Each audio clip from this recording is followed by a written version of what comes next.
I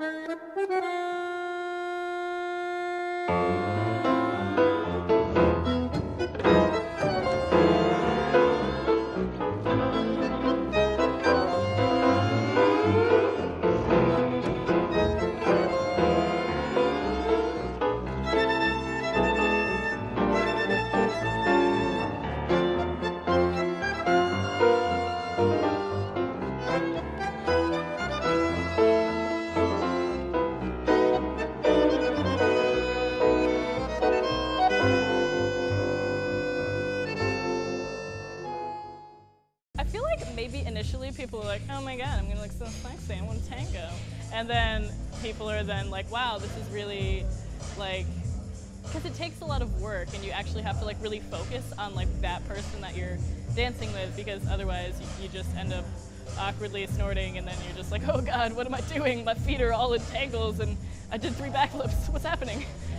So like you actually have to really, I don't know, like you have to focus on them, and I think like, especially if you're dancing with like one person, it can really cement a bond, or you can just get to know a ton of people, which is really nice.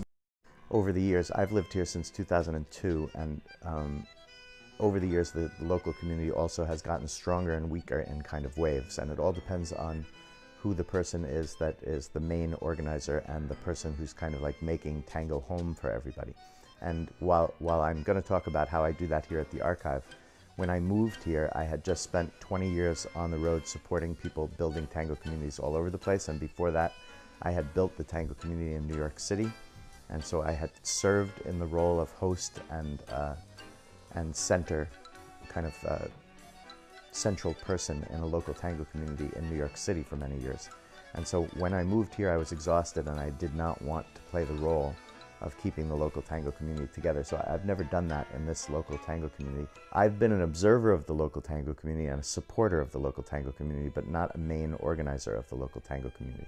And in the last couple of years, we lost the 2 people that were the most successful local organizers. Both retired from the local community in the same year.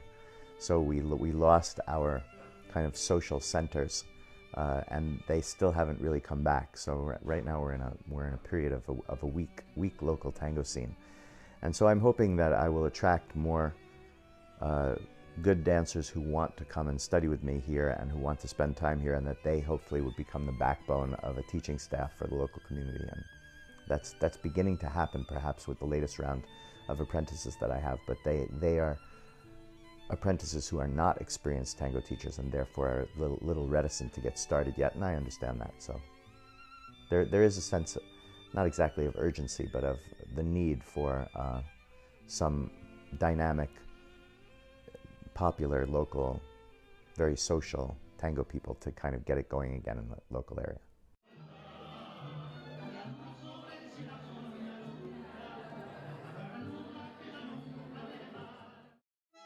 Well, I've taught at all 5 colleges, but the number of times that I've taught at UMass is pretty small. They don't have a dance department with a lot of resources, and they have one ballroom dance club, but the Argentine tango and the Cuban salsa, which are my specialty dances in the partner vocabulary, are not something that the ballroom team has been that interested in. So I've been leading the first job that I got was at Amherst College in 2005, I think it was, that I taught a J term, and they started a club at Amherst College, and so I've been at Amherst College since 2005. And that club has gone in and out of success over the years, and has managed to survive due to the dedication of the people who've served as officers over the years. And when you're running a club at an undergraduate college, it's particularly hard to keep a club going because there are no grad students and there are no people around who are going to be there long enough to get into a rhythm of organization. So what happens is every student generation is short and has to relearn the whole thing from the beginning. So it's been a labor of love, and there's been a lot of people who've passed through the doors of that club over the years. So it's been great experience, really, and I hope that we keep it going.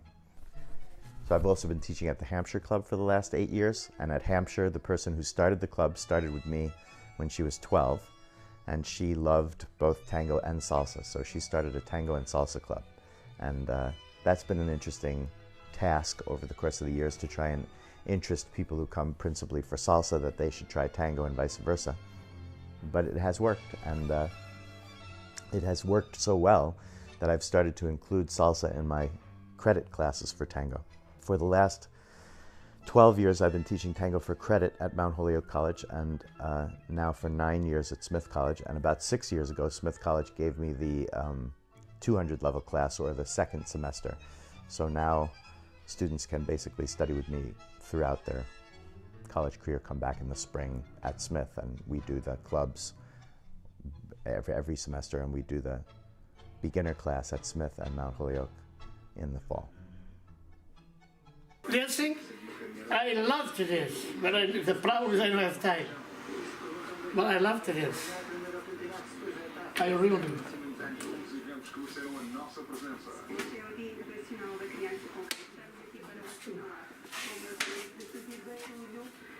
My problem is the time.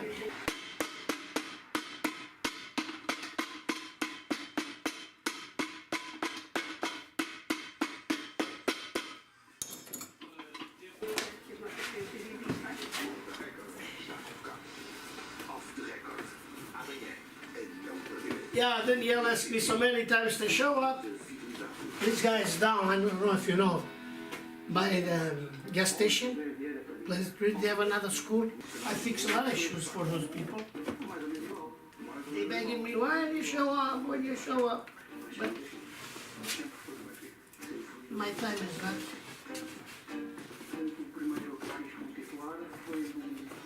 I'm always in a run.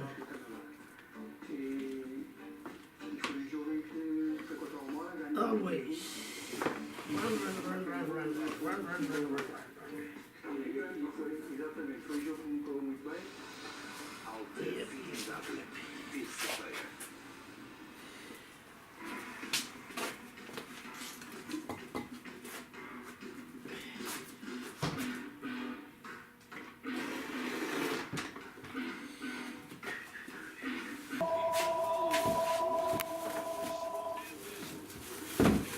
See this? This is for dancing. See this sole? And more sole than I can find, something like that. This shoe, this sneaker with this type of sole, we can do the leather, this suede leather for this.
What's radical about my approach to teaching dance is that I want men and women to learn lead and follow in the same space with each other, so that male and female bodies are learning together in the same environment. That means that the leader's role, which is usually hidden behind a veil from the follower's role, so the goals and the perspective, the lens of the leader's role is usually not shared with followers when they're present.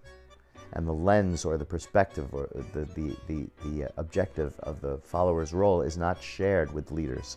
That way there's a dynamic tension of invisibility between the two roles, and that's what forms the traditional relationship between lead and follow, which was traditionally male and female. If you're leading me, you're going to walk backwards, bringing me with this arm, because this is the one that's going to go like this. And this one's going to come and get me, and then you're going to lead me in a side step. Go. That's basically what you have on your mind. So you're bringing me back, you're going to pick me up in your arms, and then you're going to lead me on a side step.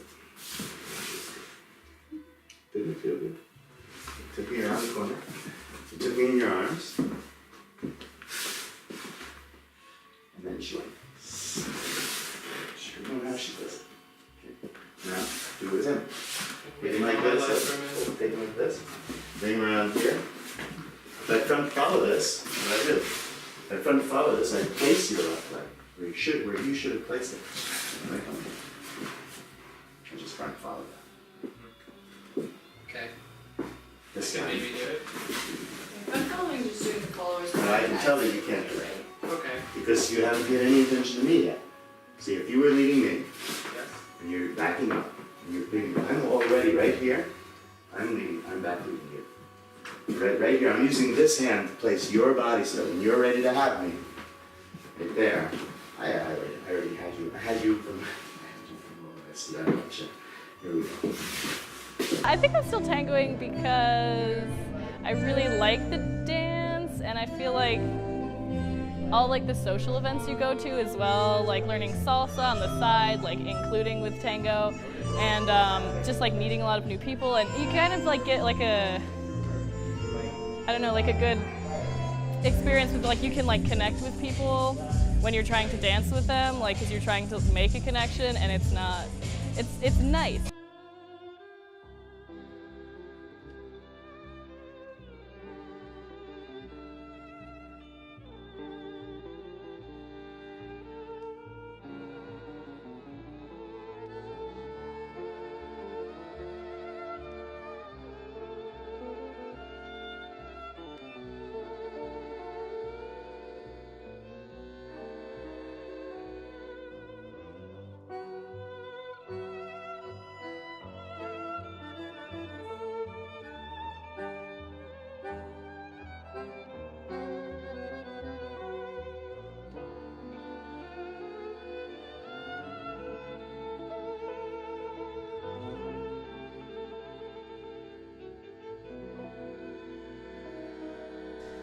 The people that I learned from when I arrived in the late 80s in Argentina were all in their 60s and 70s, and at that time, the young people in Argentina had not become interested in tango yet.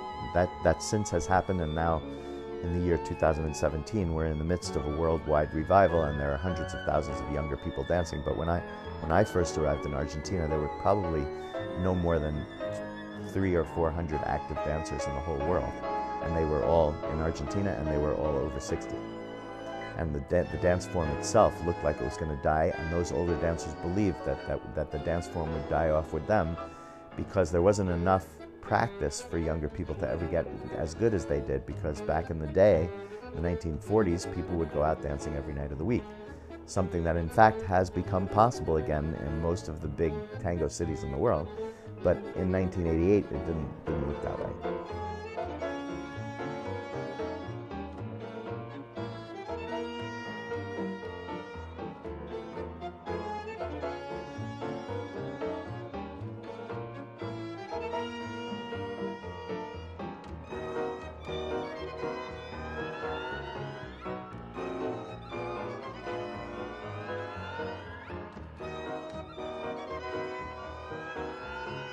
Trying to create a social dance world in a place like the Pioneer Valley is hard because it's a rural environment. It's townish rural environment, and when somebody gets into a hobby or an activity like dance here, they usually, if they're dedicated, they go to one thing a week on a regular basis, and then maybe they add a couple of things a month to do some other stuff, and that constitutes a fanaticism and a kind of dedication to learning something in this area.